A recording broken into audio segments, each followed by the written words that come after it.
Hey everyone, I'm Shada and welcome back to the channel.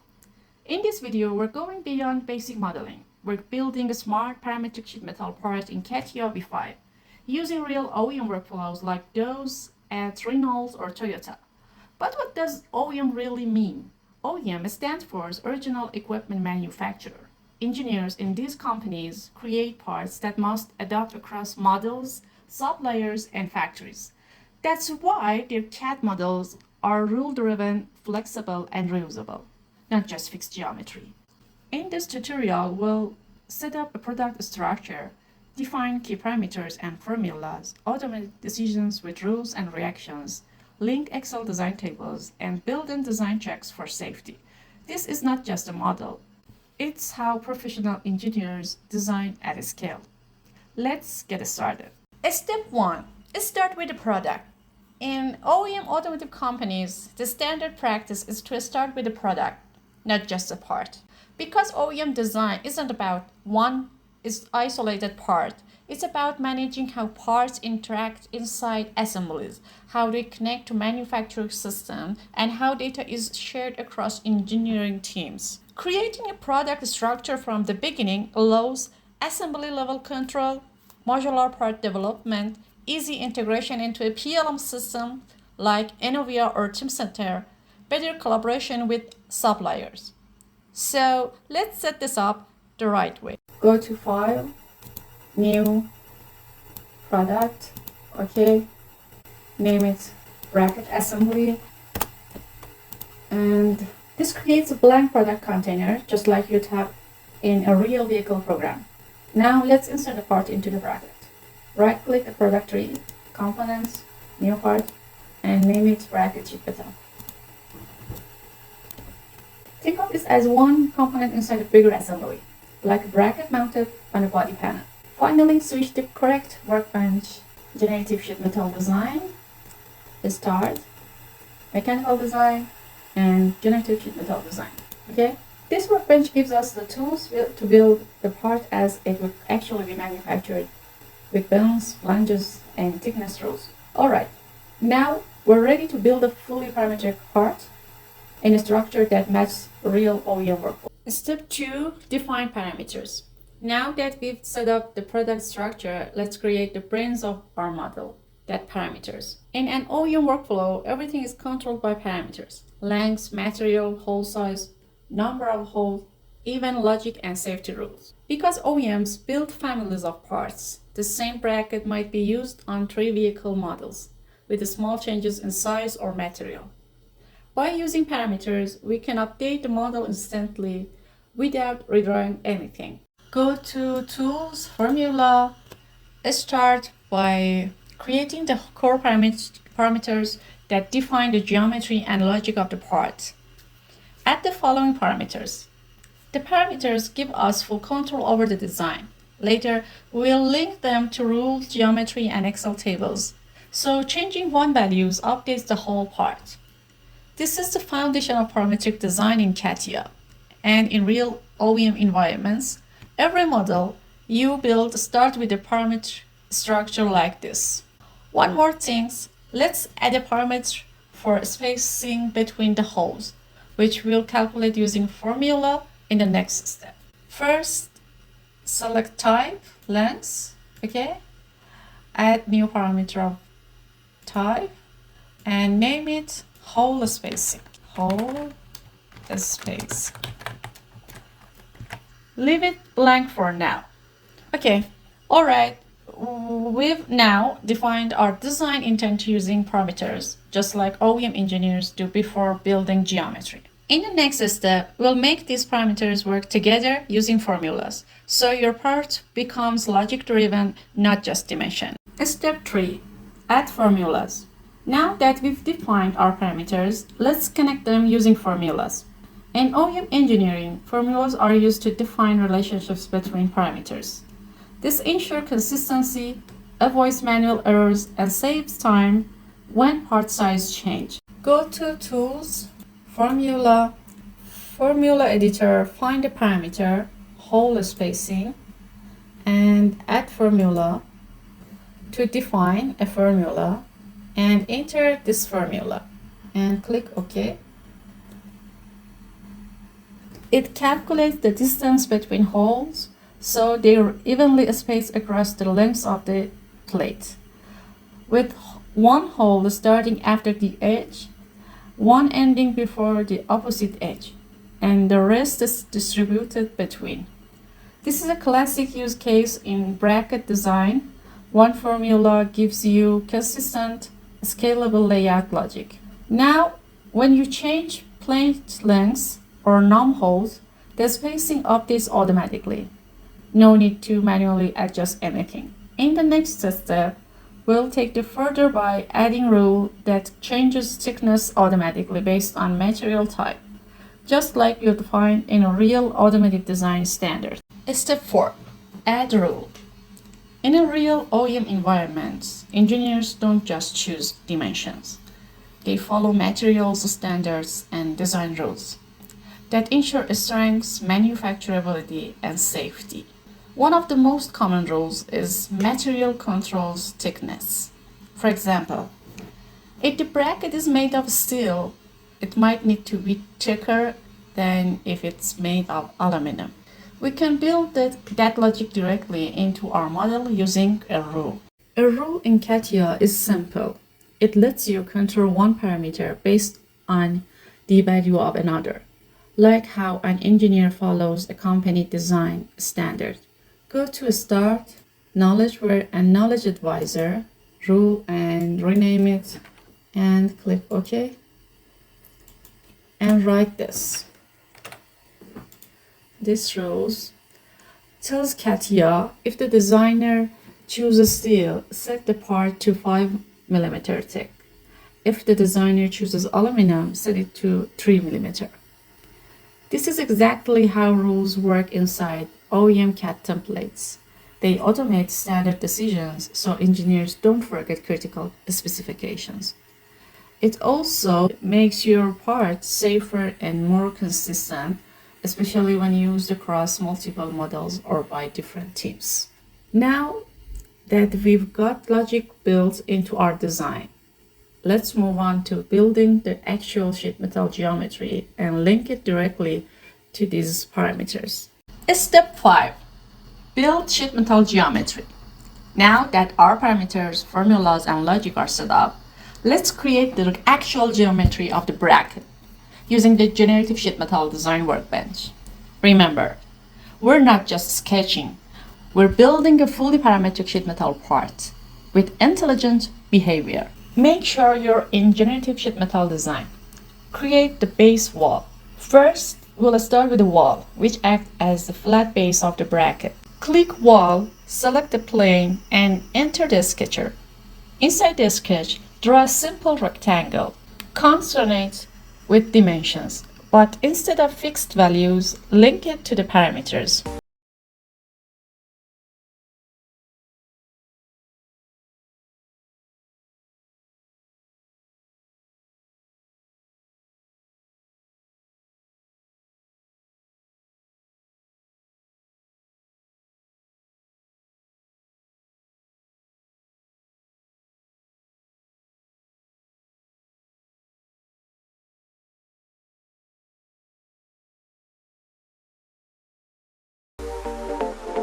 Link the wall thickness to the thickness parameter. This wall is now fully controlled by parameters and will resize automatically based on material and hole count. Next, we'll add a single hole which we'll later pattern. Select the top face of the wall, click Sketch, and draw a circle.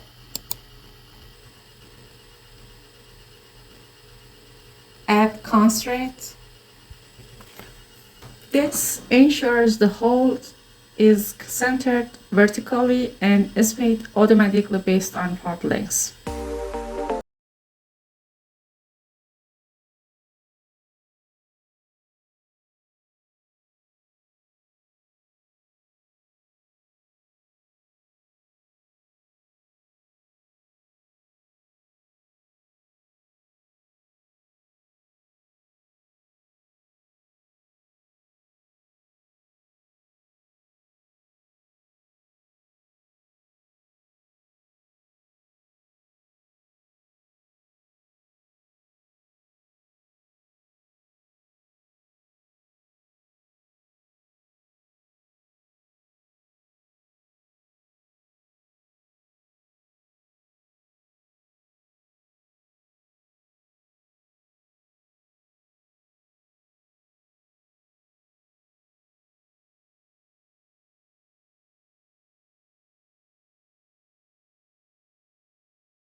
and use cut out to cut the hole.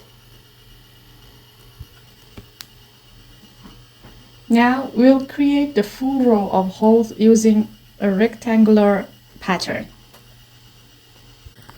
Select the hole feature, click rectangular pattern, direction X, axis, instances, num holes, and spacing, hole spacing parameter.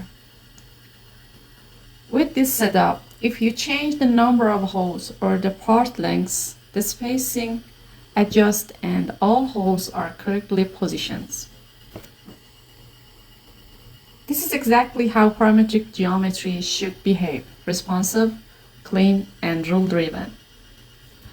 In OEM environments, this kind of model helps teams reuse parts across platforms, reduce manual rework, and ensure consistent manufacturing results. Next, we'll connect an Excel design table, just like OEMs, to manage multiple parts variants. Step 6. Link design table. Now that we've built a parametric sheet metal parts, let's take it one step further and connect it to an Excel-based design table. Because in OEM companies, engineers don't manually build 10 versions of the same part. They manage part variants using design tables. With one model and one Excel file, you can generate small, medium, and large versions of a part. Each row represents a different part configuration.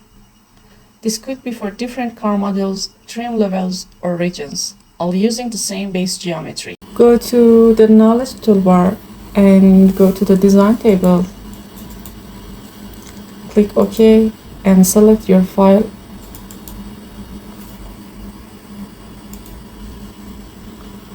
CATIA will ask which parameters to link. Make sure you select plate lengths, plate widths, num holes, and material.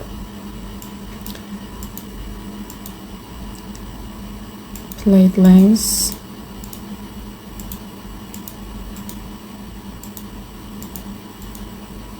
and material. You can leave thickness out, it's already controlled by a rule based on the material, okay?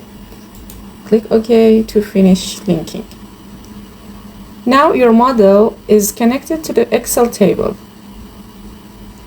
You can switch configurations simply by selecting a row in the table.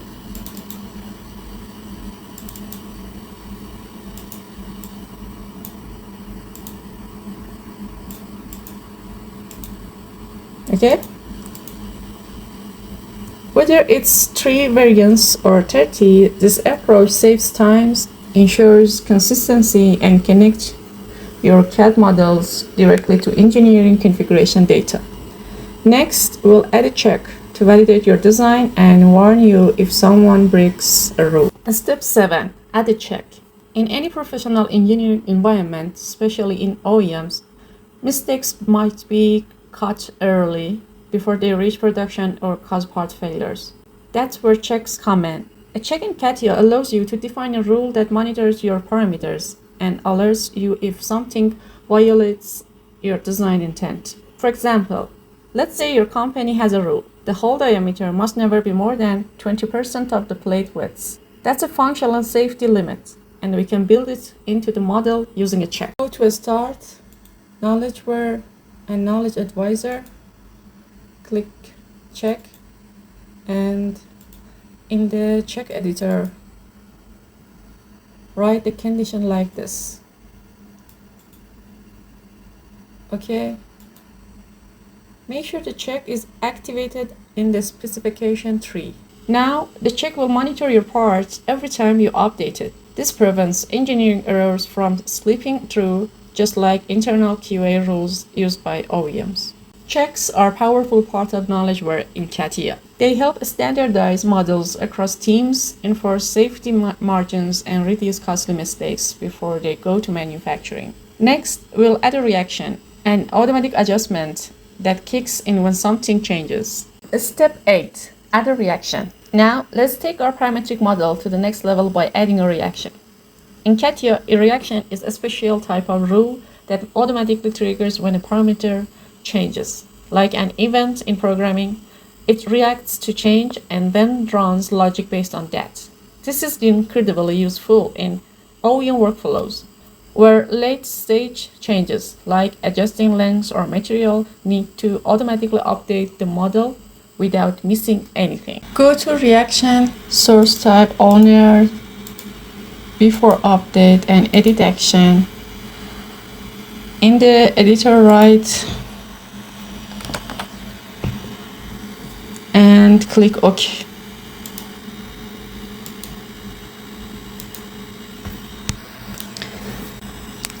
That's a reaction in action, logic that automatically adjusts parameters based on your input. In a real OEM CAD models, this technique is used to enforce standards, create smart sizing logic, and reduce manual oversight, especially when parts are shared across multiple vehicles. Now that your model is fully responsive, driven by parameters, rules, checks, and reactions, let's wrap up the tutorial and look ahead to what's next. In this video, I didn't just show you where the buttons are.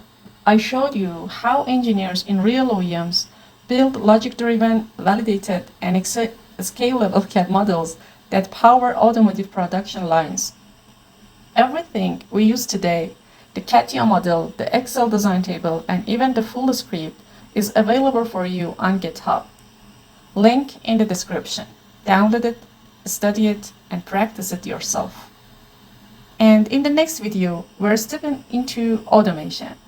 You'll learn how to control your CATIA model directly from Python using PyCATIA. This is where engineering meets coding and where true automation begins. So make sure you subscribe, check the description, and following along. Because we're not just building models, we're building engineering intelligence. Thank you for watching.